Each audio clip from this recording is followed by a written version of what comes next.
शफाक जिंदा होता और यहाँ पर होता तो अपनी आंखों से देखता अपनी सारी जिंदगी के अज़ाब मरहूम अहमद के साथ खत्म होने वाले हैं। मेरी बच्ची जिंदा तो है ना? बच्ची जिंदा।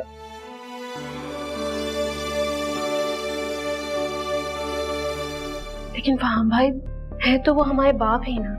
बाप महज एक खिताब नहीं होता, एक रिश्ता होता। जी जी जी, मैं समझ रही हूँ आपकी बात। हमारी एनजीओ का बुनियादी मकसद ही औरतों के हुकूक है और उनके जहनी मसाइल। जी हाँ, मैंने आपके बारे में बहुत सुना है, इसीलिए तो आपसे राब्ता कायम किया। अच्छा, आप मुझे ये बताइए कि लड़की की उम्र क्या है? होगी कोई 8 साल। और उसकी एक किडनी खराब है। जी जी, बहुत तकलीफ में है वो फैमिली। देखिए, मैं आपकी बात समझ रही हूँ, आप बेफिक्र रहिए, मैं पूरी कोशिश करूँगी। तो क्या मैं उनसे कह दूं कि आप उनके लिए कोशिश कर रहे हैं? जी जी, आप उन्हें हौसला दीजिए और मैं खुद भी किसी वक्त आके उनकी फैमिली से मिलूंगी। ये तो बहुत अच्छी बात है, आपने तो उनकी टूटी हुई उम्मीद जोड़ दी। अल्लाह हाफिज। अल्लाह हाफिज।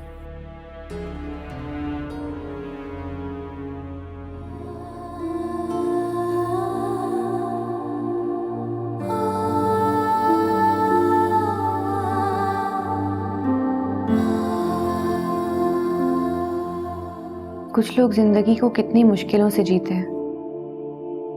दिल चाहता है हर एक के दामन में खुशियां भर दी जाए, मगर ये तो मुमकिन ही नहीं है।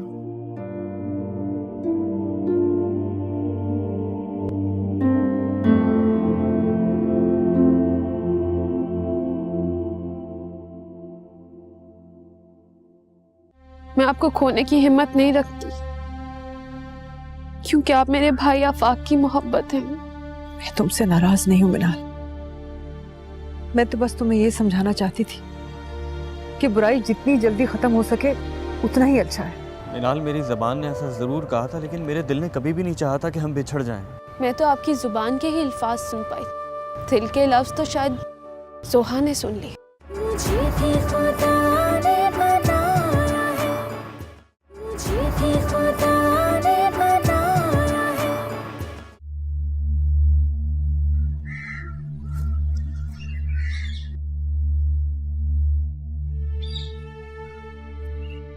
भाभी अभी तक खफा है मुझसे, आप हॉस्पिटल भी नहीं आई। क्यों क्यों आती हॉस्पिटल? बाबा जान के लिए नहीं कह रही, अपने लिए कह रही हूँ। बाबा जान से तो आपको नफरत है, क्या मुझसे भी नफरत हो गई है? नहीं मिनाल, तुमसे क्यों करूंगी नफरत? लेकिन तुमने अच्छा नहीं किया। एक मसला हल होने जा रहा था और तुमने उसे दोबारा जिंदगी दे दी। कौन किसी को आज तक जिंदगी दे सका है? जितनी सांसें हैं उतना तो इंसान जीता है हर हाल में, चाहे कोई इंसान उसे बचाना चाहे या ना चाहे। और मैं बाबा जान को हॉस्पिटल क्यों लेकर गई थी, इसका जवाब मैं आपको दे चुकी हूं। मैं एक बेटे की मोहब्बत में मजबूर हूं। मैं चाहती मैं भी यही हूं कि वो जिंदा ना रहे, बल्कि हर कोई ये चाहता है कि वो जिंदा ना रहे। पर बहुत हमदर्दी आ रही है ना, तो जाके अपने बाबा जान से पूछो कि मेरी बच्ची को कहां छुपा के रखा है। एक मां के साथ ऐसा घिनौना खेल क्यों खेल रहे हैं? तुम कभी नहीं जाकर पूछोगी, ये मैं जानती हूं।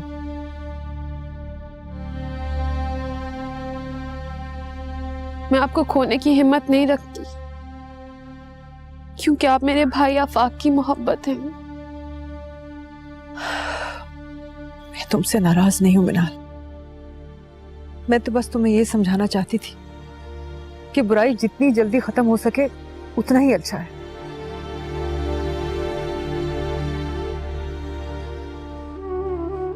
मैं मानती हूँ, पर भाभी आप ये फैसला अल्लाह ताला पर छोड़ दें।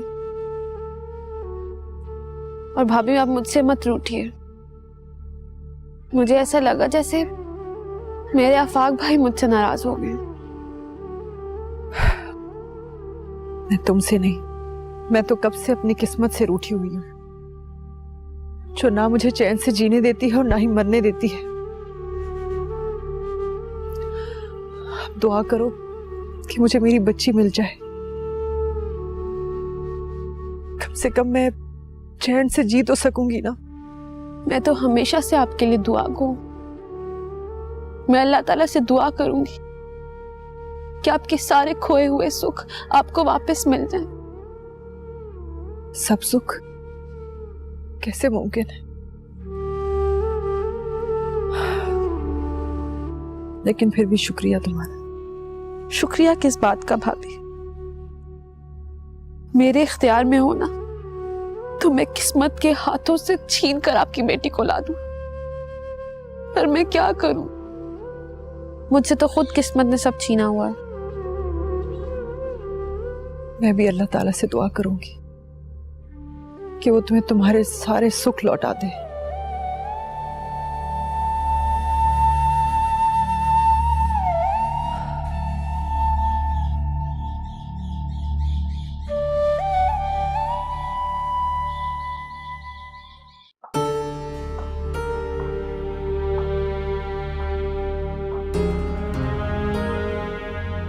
क्या हुआ जोनी?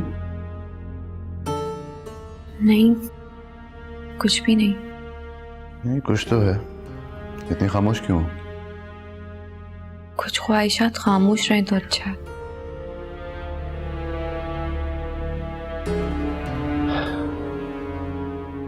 क्या मतलब? कुछ नहीं भाई, क्यों परेशान हो रहे हैं? यूं ही कह दिया। सोनी, देखो मैं तुम्हें बहुत अच्छी तरह जानता हूँ और तुम्हारी खामोशी को भी समझता हूँ। अच्छा, तो फिर बताइए कि मेरी इस खामोशी का क्या मतलब है? सोनी, तुम्हारी ये खामोशी मैं अक्सर देखता हूँ और अच्छी तरह समझता हूँ उसे, लेकिन यार हम कुदरत के फैसलों के आगे मजबूर हैं। लेकिन राफिब, मैंने कभी आपसे शिकवा तो नहीं किया ना? क्या करें, हम एक दूसरे से किस्मत का शिकवा भी नहीं कर सकते। कभी कभी बहुत कमी महसूस होती है जब मैं उन माओं को देखती हूँ जो अपने बच्चों को अपनी आगोश में लिए बैठी होती हैं। बहुत रश्क आता है उन पर। तुम्हें क्या लगता है मैं नहीं मिस करता उसे? मैं नहीं याद करता? करता हूँ, बहुत करता हूँ, लेकिन बस फिर उसे किस्मत का फैसला समझ के सब्र कर लेता हूँ।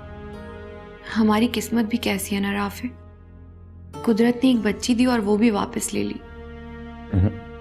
ली नहीं जोनी, वो ईमान की अमानत थी हमारे पास। हाँ, वो अमानत तो थी, मगर अमानत सही हकदार के पास नहीं पहुंची। मुझे इस बात का दुख है। सही कह रही हो। ईमान बेचारी पता नहीं कहां कहां दर बदर भटक रही है। उसे तो ये भी नहीं पता कि उसकी बच्ची जिंदा भी है या। राफे, आप प्लीज इंस्पेक्टर कबीर से जाकर मिलें और उनसे कहें कि वो उस बच्ची को बाजियाब करवाए उस शैतान से। प्लीज कुछ करें। ओके, मिलूंगा मैं। Okay, thank you.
फहाम,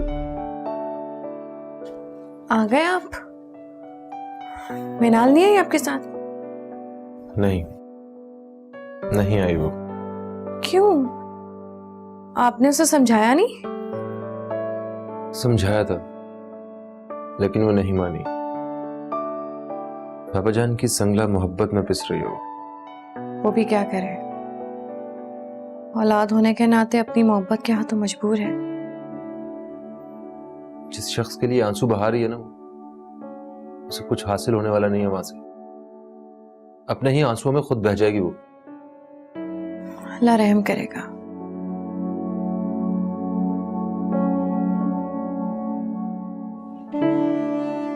बेटियां कैसी हैं मेरी? पहले से बहुत बेहतर है। ममानी कह रही थी कि मौसम ठीक नहीं है, इसलिए बहुत ज्यादा उनकी टेक केयर करनी पड़ेगी। मुझे अपनी बेटियों की बड़ी फिक्र रहती है।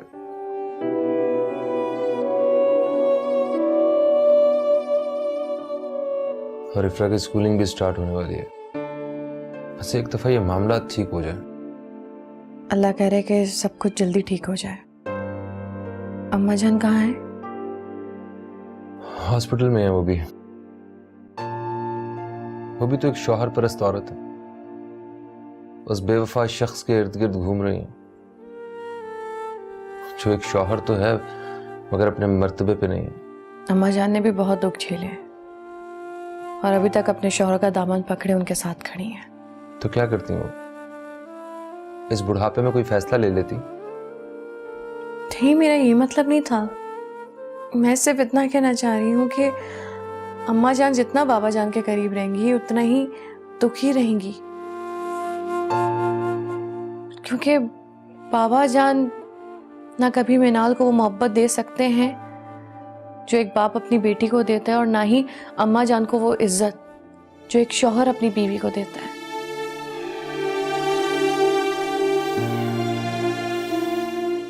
एक दरख्वास्त है तुमसे अबीर। दरख्वास्त करने की क्या जरूरत है आपको? हुक्म कीजिए। ये हुक्म देना मुझे पसंद नहीं, और ना ही मैं इन चीज़ों पे यकीन रखता हूँ। बस इतनी सी बात है कि इस घर को संभालने में तुमने जो अपना किरदार अदा किया है, उस किरदार को हमेशा कायम रखना। मैं तुम्हारे बगैर जिंदगी नहीं गुजार सकता अबीर। यही बात तो मैं आपसे कहना चाहती थी कि आप कभी भी मेरा साथ मत छोड़िएगा, चाहे कितना भी बुरा वक्त आ जाए।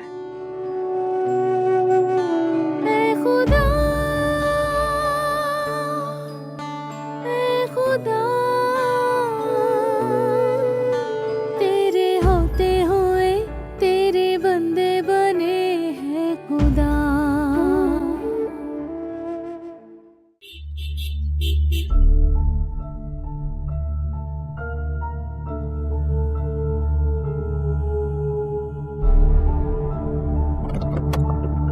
मिनाल, मिनाल, क्या हम बात कर सकते हैं? अब क्या बात रह गई है करने के लिए? क्या फिर आप मुझे और जलील करना चाहते हैं? एक मिनट मिनाल। मिनाल, क्या मुंह फेर लेने से ताल्लुक खत्म हो जाएगा? जो कुछ हमारे दरमियान है, अगर आप इसे ताल्लुक कहते हैं तो मैं आपकी गलतफहमी दूर कर देती हूँ। इसे ताल्लुक नहीं बल्कि ताल्लुक का गुमान कहते हैं, जो शायद मुझे कभी था। मिनाल, रिश्तों में बदगुमानी आ ही जाती है, लेकिन रिश्ते इस तरह तोड़कर तो नहीं फेंक दिए जाते।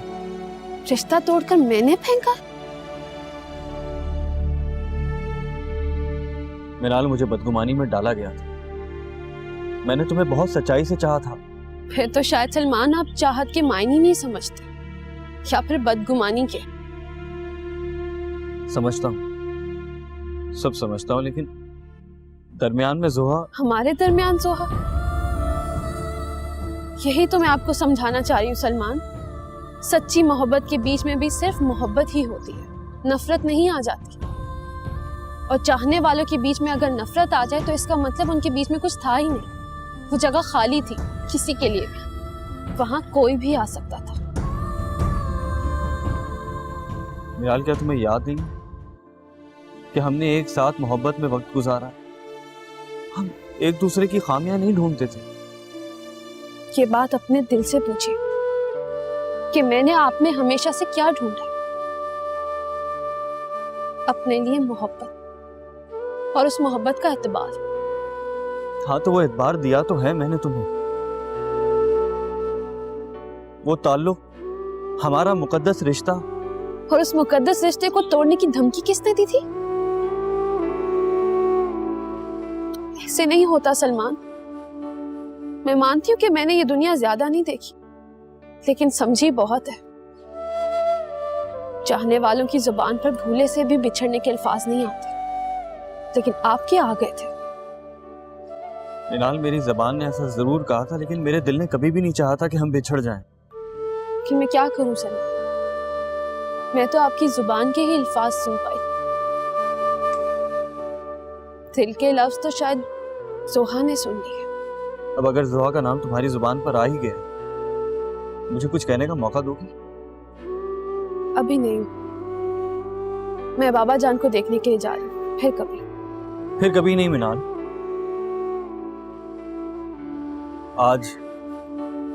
आज मेरा तुमसे मिलना बहुत जरूरी है। मुझे बहुत जरूरी बात करनी है। क्या तुम मुझसे मिलने ऑफिस आ सकती हो प्लीज? आ जाऊंगी। थैंक्स मिनाल, मैं कॉल करूंगा।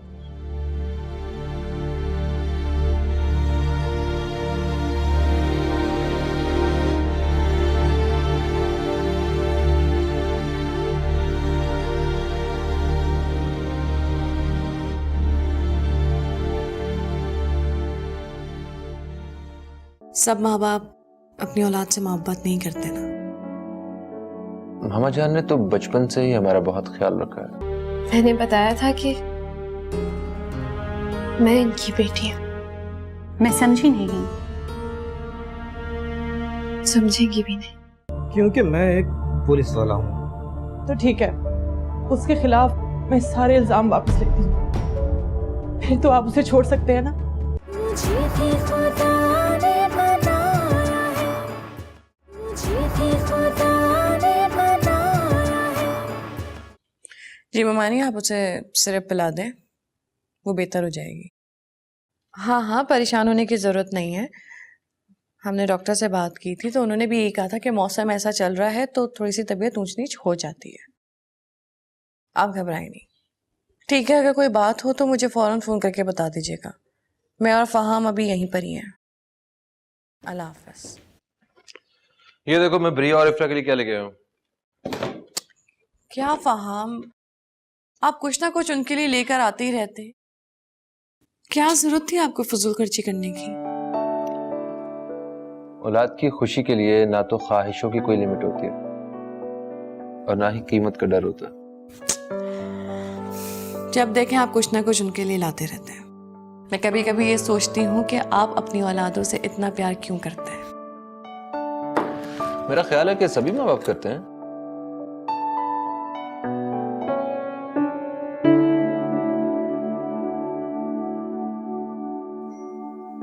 क्या सोच रहे हैं? सब माँ बाप अपनी औलाद से मोहब्बत नहीं करते ना। मामा जान ने तो बचपन से ही हमारा बहुत ख्याल रखा है। बल्कि हम दोनों भाइयों से उन्होंने बराबर मोहब्बत की है।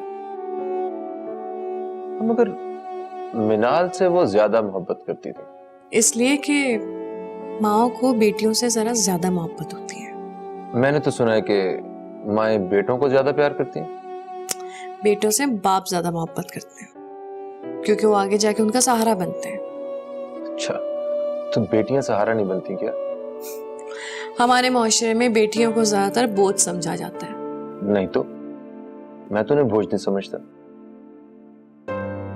मैं तो सहारा समझता हूँ। उनके मासूम चेहरों में मुझे जिंदगी नजर आती है। इसलिए कि आपकी बात और है।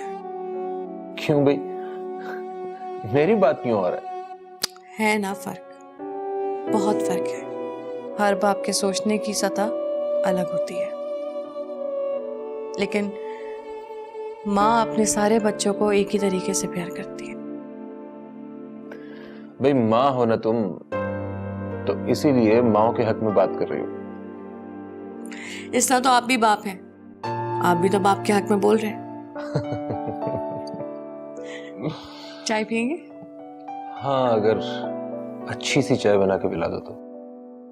ओके, मैं अभी लाती हूँ।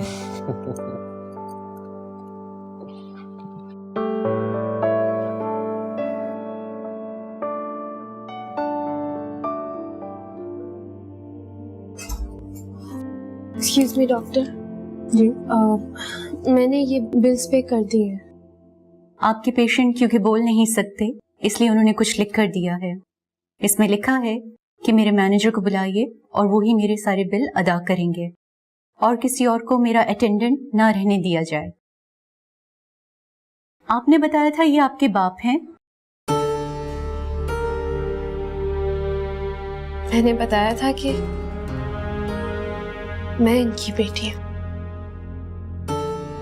मैं समझी नहीं। समझेंगी भी नहीं। बहरहाल आप यहाँ रुक नहीं सकती, अलबत्ता इसमें मैनेजर का नाम और नंबर लिखा है, आप उन्हें कांटेक्ट करके यहाँ बुलवा लीजिए।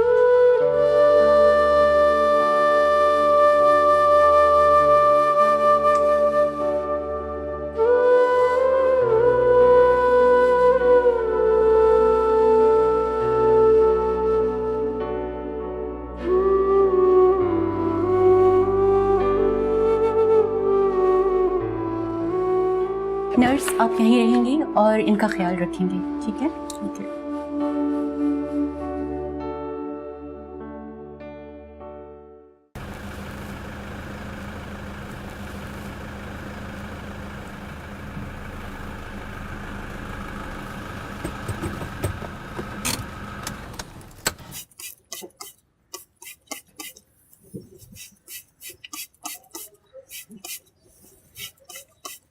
हेलो जूनी। हेलो, आ गए आप? क्या बना मरगूब अहमद का? बनना क्या, ढीठ इंसान है, जिंदगी मौत से लड़ रहा है लेकिन अपनी किसी औलाद को अपने करीब नहीं आने दे रहा।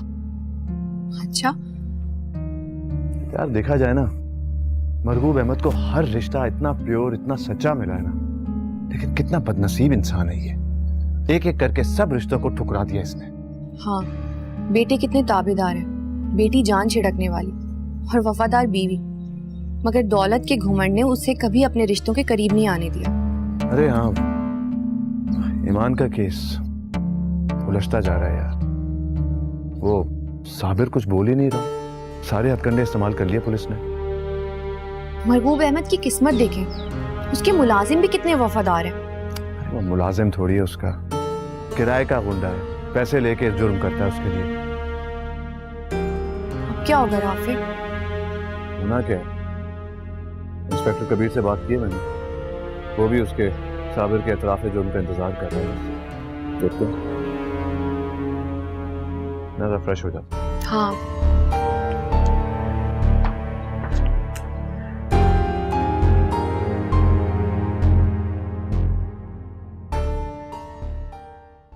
इंस्पेक्टर साहब, आप समझ क्यों नहीं रहे? उसका ज़मीर जाग उठा है। मेरा दिल कहता है वो मेरी बच्ची मेरे हवाले जरूर कर देगा। देखें, वो एक मुजरिम है और मैं एक पुलिस वाला। उस मुजरिम के दिल की बात, उसकी आंखों में जो कुछ मैं देख रहा हूँ या समझ रहा हूँ, आप नहीं समझ सकते। अगर एक माँ की आंख जो देख रही है वो आपको दिखाई नहीं देता, आप जज्बाती हो रही हैं। और आपको मेरे जज्बात से कोई फर्क नहीं पड़ता। क्योंकि मैं एक पुलिस वाला हूँ। तो ठीक है, उसके खिलाफ मैं सारे इल्जाम वापस लेती हूँ, फिर तो आप उसे छोड़ सकते हैं ना? इल्जाम भले ही आपके हों, लेकिन उसके खिलाफ केस नसीरुद्दीन ने कर रखा है। हाँ, अगर वो केस वापस ले लेते हैं तो मैं उसे छोड़ सकता हूँ। ठीक है, समझ गई।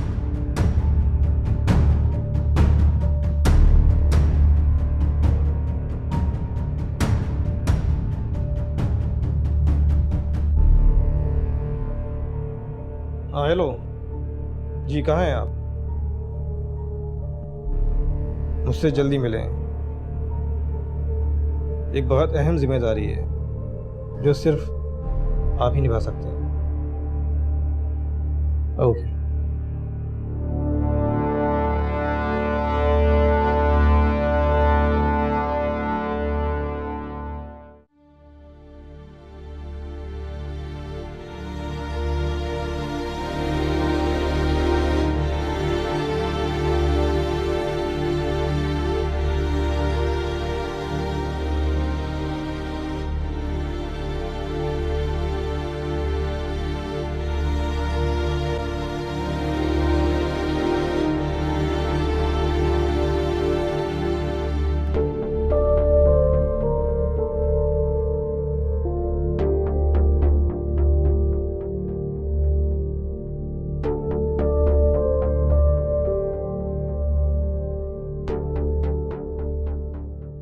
हेलो।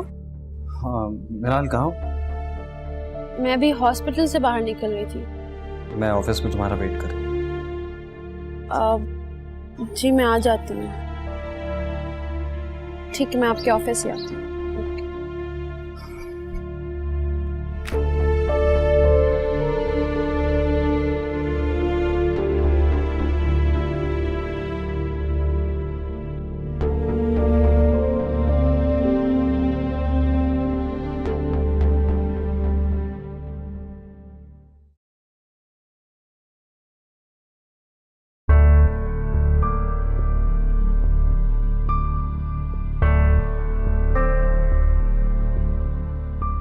अबीर, जी भाभी। फार्म कहाँ है? फार्म तो कहीं बाहर गए हैं, लेकिन बता के नहीं गए कहाँ जा रहे। क्यों, कोई काम था? हाँ, बात यह है कि एक हल निकल आया है। इंस्पेक्टर कबीर ने कहा है कि वो मेरे कहने पर साबिर को आज़ाद नहीं कर सकता, क्योंकि नसीरुद्दीन अंकल ने उस पर यह केस किया है। सारे इल्ज़ामात भी उन्हीं के लगाए हुए हैं, और अगर वो ये केस वापस ले लेंगे तो तभी साबिर आज़ाद हो सकता है। लेकिन भाभी आप ऐसा क्यों चाहती हैं? अबीर, साबिर ने मुझसे वादा किया है कि अगर मैं उसे आज़ाद करवा दूंगी तो वो मेरी बच्ची मुझे वापस दिला देगा, वरना वो मुझे कभी उसका पता नहीं बताएगा। वो सब तो ठीक है भाभी, पर ये भी तो हो सकता है कि वो अपनी आज़ादी के लिए झूठ बोल रहा हो। कुछ भी हो, मैं ये सब कुछ अपनी बेटी के लिए कर रही हूँ। तुम फाहम से कहना कि वो नसीरुद्दीन अंकल से बात करें, क्योंकि मेरी बात वो नहीं सुनेंगे। लेकिन फाहम क्या बात करेंगे उनसे?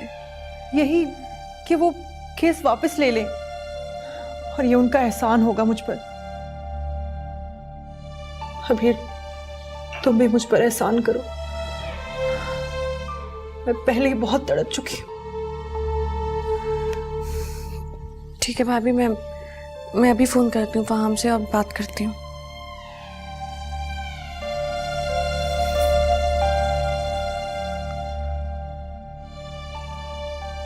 पहले तो जा रही है, उठा नहीं रहे। ऐसा करती हूँ, मैं खुद नसीरुद्दीन अंकल के पास जाती हूँ, उन्हें मनाने की कोशिश करती हूँ, शायद वो मान जाए। फाहम आए तो प्लीज तुम उसे बता देना। जी।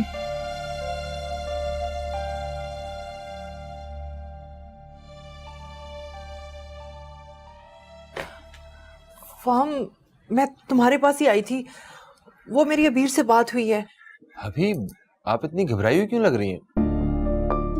वो इंस्पेक्टर कबीर, मेरी उनसे बात हो गई है, मैंने उन्हें कायल भी कर लिया है, लेकिन वो कह रहे हैं कि साबिर पर केस नसीरुद्दीन अंकल ने किया है और वही ये केस वापस ले सकते हैं। ओहो भाभी, मैंने आपको समझाया भी था, आपने फिर वही किया। फाहम, वो मान गया है कि वो मुझे मेरी अदन वापस कर देगा, लेकिन आजाद होने के बाद। अब तुम मेरे साथ नसीरुद्दीन अंकल के घर चलो, उन्हें समझाने के लिए कि वो ये केस वापस ले लें मेरी खातिर। एक्चुअली मैं अबीर को लेने आया था, मेरा फोन गिर गया था, काम नहीं कर रहा। फोन गिरने से पहले एक्चुअली ममानी का मुझे फोन आया था, वो कह रही थी कि बेटी की तबीयत खराब है। ये सुन के मेरे हाथ से फोन गिर गया और खैर आप चलें, मैं नसीर अंकल को फोन पे समझाता हूँ, मैं उनसे बात करता हूँ। ठीक है, मैं नसीरुद्दीन अंकल के घर जा रही हूँ।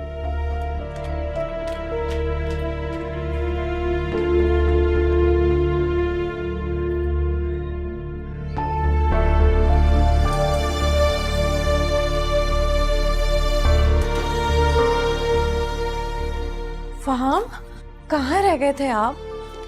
कितनी देर से मैं आपको कॉल्स कर रही हूँ, आप फोन क्यों नहीं उठा रहे थे? अभी ईमान भाभी? हाँ मालूम है मुझे बाहर मिल गई थी वो। पता नहीं, मुझे तो लग रहा है कि बहुत कुछ गलत होने वाला है। ईमान भाभी को कौन समझाया, अब किसी की बात सुनने को वो तैयार ही नहीं है। खैर देखो क्या होता। मैं रास्ते में था तो मुझे ममानी का फोन आया था, वो बता रही थी कि बरिया की तबीयत ठीक नहीं है, उसे फिर से बुखार हो गया, उसे डॉक्टर के यहाँ लेके जाना है। फिर से बुखार हो गया? मेरी तो समझ में नहीं आ रहा है बार बार बुखार क्यों हो रहा है। अब अगर आप मुझे फोन पे बता देते तो मैं हो ही आती ना घर से। ममानी से जब बात कर रहा था तो हाथ से मेरा फोन गिर गया था। खैर मुझे समझ नहीं आ रही थी, मैं सीधा यहीं चला आया। अभी डॉक्टर के पास जा रहे हैं, वापसी में फोन ठीक करवा लेंगे। लेकिन ईमान भाभी? हाँ वो सब मुझे पता है। अब तुम ही मुझे बताओ, मैं नसीर अंकल को क्या फोन करूं कि एक मुजरिम को आजाद करवा दे? कल को उसने कुछ ऐसा वैसा किया तो सब मेरी नासमझी का सबूत देंगे। वो सब ठीक है, लेकिन ईमान भाभी को भी तो देखना है ना, उनका भी तो ख्याल रखना है। हाँ तुम पहले घर तो चलो, वो नसीर अंकल के पास गई होंगी, नसीर अंकल बेहतर समझते हैं उन्हें क्या करना है। हमें भरिया को डॉक्टर के पास लेके जाना है पहले। चले।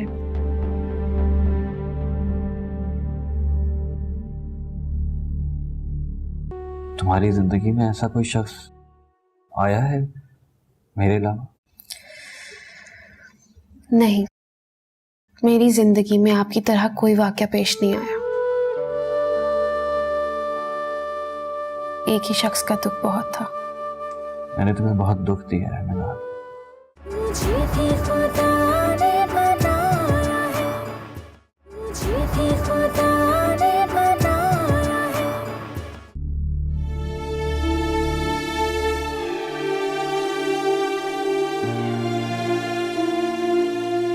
मिनाल, तुम्हारे आने का बहुत शुक्रिया।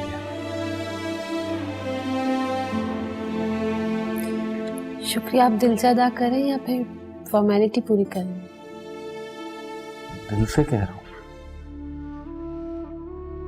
और अगर यकीन करो तो मेरी जिंदगी में दोबारा आने का शुक्रिया।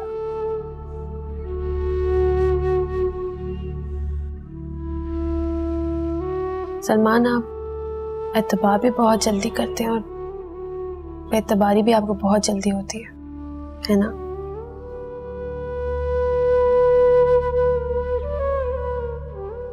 कैसे जानती हो सब कुछ मेरे बारे में? हम जिसे चाहते हैं ना, उसके बारे में मुकम्मल जानना चाहते हैं। मगर मैंने तो ये अंदाजा लगाया है मिनाल कि हम जब किसी के बारे में बहुत ज्यादा जान लेते हैं तो उसकी कशिश हमारे लिए खत्म हो जाती है। ऐसा हर एक के साथ तो नहीं होता, और कुछ लोगों के साथ ऐसा भी होता है जिन्हें जितना समझते जाओ वो उतने पुरकशिश होते जाते हैं। क्या तुम्हारी जिंदगी में ऐसा कोई शख्स आया है मेरे अलावा? नहीं, मेरी जिंदगी में आपकी तरह कोई वाकया पेश नहीं आया। एक ही शख्स का दुख बहुत था। मैंने तुम्हें बहुत दुख दिया है मिनाल, कुछ जोहा की वजह से और कुछ अपनी वजह से। तुम्हें तो मुझसे नफरत हो गई होगी। नफरत नहीं हुई आपसे, बस मोहब्बत और सच्चाई पर से एतबार उठ गया। एतबार तो मेरा भी उठ गया था मिनाल, लेकिन जब तुमने एहसास दिलाया तो मैंने गौर किया, सच और झूठ को समझने की कोशिश की। फिर क्या समझ में आया? समझ में आया कि मोहब्बत वो नहीं जो नजर आती है, बल्कि मोहब्बत वो है जो महसूस होती है, जैसे तुम्हारी मोहब्बत। क्या सोच रही हो? एतबार नहीं आ रहा? सलमान, मुझे इन दिनों इतने दुख मिले हैं कि अब कोई सुख मिलता भी है तो मुझे यकीन नहीं आता।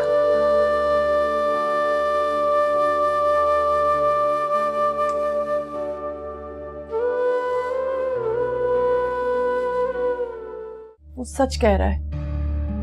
मुझे तो सिर्फ अपनी बच्ची वापस चाहिए, फिर उसके बाद उसे कोई सजा दिलवाने का कोई जवाब नहीं रहता। वो कह रहे थे कि मैं ईमान के आंसू देख नहीं सका। मैं पहले साबिर से बात करूंगा, फिर कोई आगे फैसला करूंगा। अब क्या कह सकते हैं फहम? अगर उन्होंने ये कहा है तो कुछ सोच समझ के ही फैसला लिया होगा। तो फिर मैं तुम पे कैसे भरोसा करूं? आपकी तो मजबूरी है, क्योंकि आपको बच्ची हर हाल में चाहिए। तो क्या गई वो नसीरुद्दीन साहब के घर, और वो भी बेचारे क्या करते यार, मजबूर हो गए केस वापस लेने पर। केस वापस ले रहे?